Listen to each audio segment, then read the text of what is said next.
Assalamualaikum warahmatullahi wabarakatuh. Bersama saya Farsali Fernando dari kelas Bulema 1 SMA Negeri Plus Provinsi Riau. Kali ini saya akan menguji suatu larutan yang bernama larutan elektrolit dengan perbandingannya dengan larutan non elektrolit menggunakan suatu alat praktikum penguji alat elektrolit. Dan sebelum itu kita harus mengetahui apa itu larutan dulu nih. Yang pertama, apa ya? Jadi mungkin teman-teman banyak yang nanya, sebelum kita masuk ke pembuatan praktikum alat uji elektrolit ini, kita kan harus tahu nih, larutan itu apa sih? Jadi larutan itu adalah campuran homogen dari zat terlarut atau solut dengan zat pelarut atau solvent. Jadi larutan ini sendiri terbagi menjadi dua, yaitu larutan elektrolit dan larutan non-elektrolit.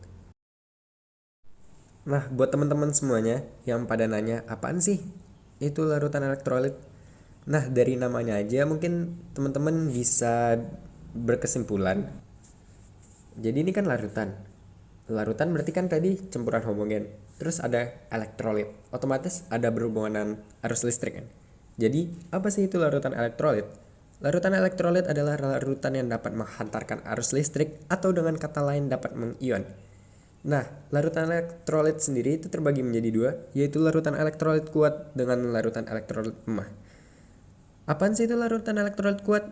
Sabar dulu. Larutan elektrolit kuat adalah larutan yang dapat mengion secara sempurna. Artinya, dia dapat bereaksi secara sempurna. Seperti NaCl, NaNO3, HCl, HBr, H2SO4. Nah, sedangkan larutan elektrolit lemah itu apa? Larutan yang dapat mengion namun dia itu hanya sebagian. Maksudnya apa? Dia itu bereaksi namun secara bolak-balik gitu. Contohnya yaitu ada CH3COOH, NaH4OH, HCN, dan lain-lain. Nah, sebenarnya perbedaan yang paling mencolok antara larutan elektrolit kuat dengan elektrolit lemah itu sebenarnya dari derajat ionisasi. Derajat ionisasi elektrolit kuat itu sama dengan 1. Artinya itu mengion secara sempurna. Sedangkan kalau elektrolit lemah itu derajat ionisasinya itu ini berkisar antara 0 sampai 1. Jadi nggak boleh sama dengan 0, nggak boleh juga sama dengan 1. Persis di antara 0 dengan 1. Artinya itu hanya mengion sebagian. Nah, sedangkan larutan non-elektrolit itu apa? Larutan non-elektrolit itu adalah larutan yang tidak dapat menghantarkan arus listrik, atau dengan kata lain, itu tidak dapat mengion. Mengapa? Karena sama sekali nggak ada terjadi reaksi ion pada larutan. Contohnya, etanol dengan rumus C2H5OH, glukosa C6H12O6, urea, dan lain-lain. Nah, kalau padatan NaCl itu elektrolit kan? Bukan. Kalau larutan elektrolit pada NaCl itu berupa larutan. Jadi, kenapa kalau padatan NaCl itu enggak larutan elektrolit, melainkan larutan non-elektrolit? Karena ion-ion yang terdapat pada padatan NaCl itu nggak bisa bekerja secara leluasa. Artinya itu nggak bisa bergerak secara bebas, sehingga menghambat ion-ion yang ada pada NaCl, sehingga dia tidak membentuk ionisasi, sehingga dapat dikatakan padatan NaCl merupakan larutan non-elektrolit. Oke teman-teman, kita langsung aja ke alat pembahannya dan kita langsung kerja aja. Jadi ini ada dua buah baterai yang berukuran 1,5 volt masing-masingnya. Terus ada kabel, dan ini opsional sih ukurannya. Kalau kemarin sih saya milihnya sekitar 1 meter aja udah cukup, tapi itu opsional.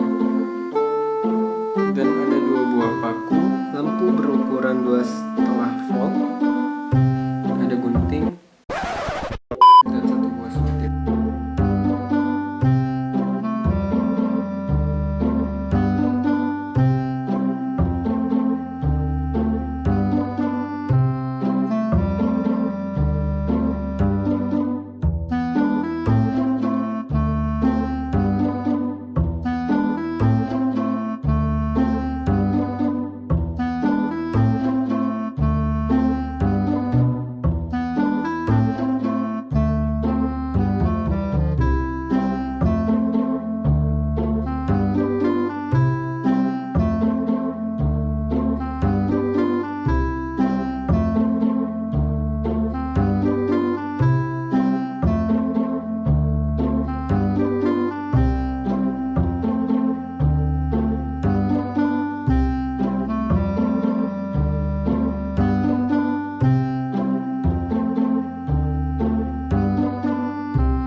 Oke, pastiin dulu lampunya udah nyala, kayak gini caranya. Lampunya udah nyala, guys.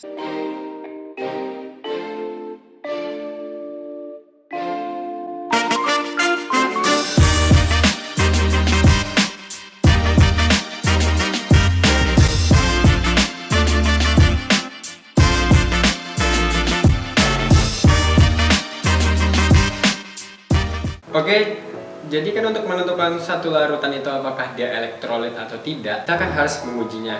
Nah, di part yang tadi, kan aku udah memeragakan bagaimana cara membuat alat uji elektrolit. Nah, selanjutnya kita coba dulu apakah alat uji ini berhasil di larutan yang akan kita uji. Ayo, cek dulu.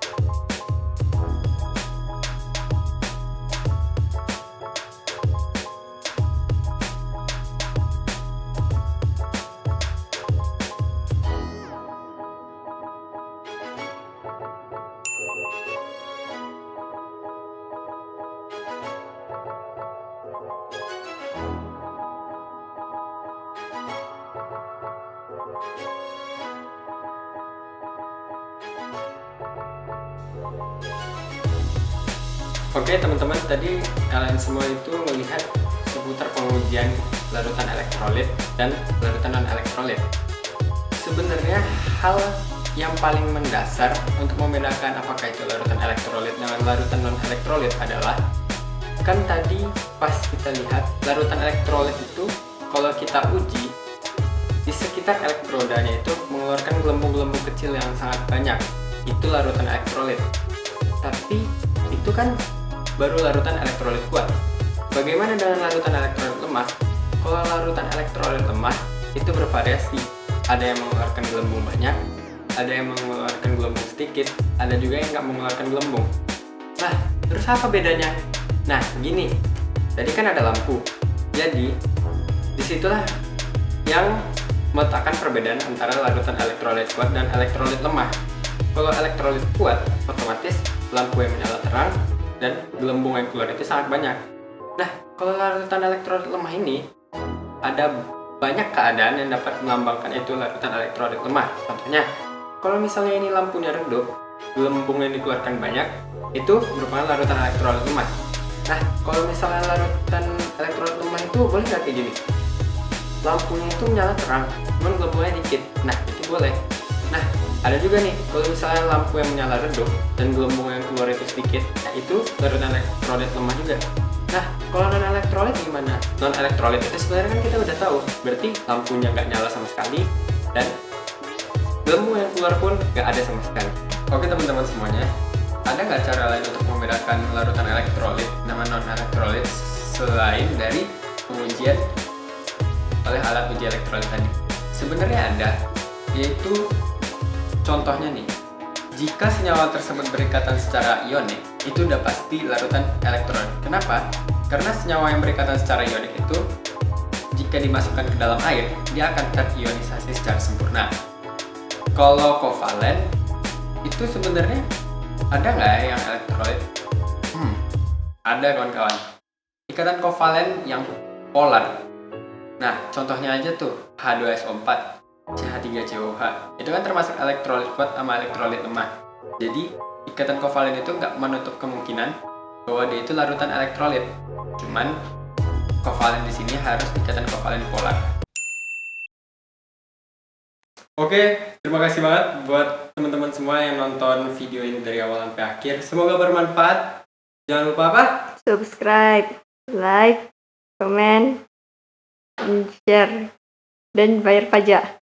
Apaan sih Bapak? Nggak jelas banget. Apaan sih lo, diem.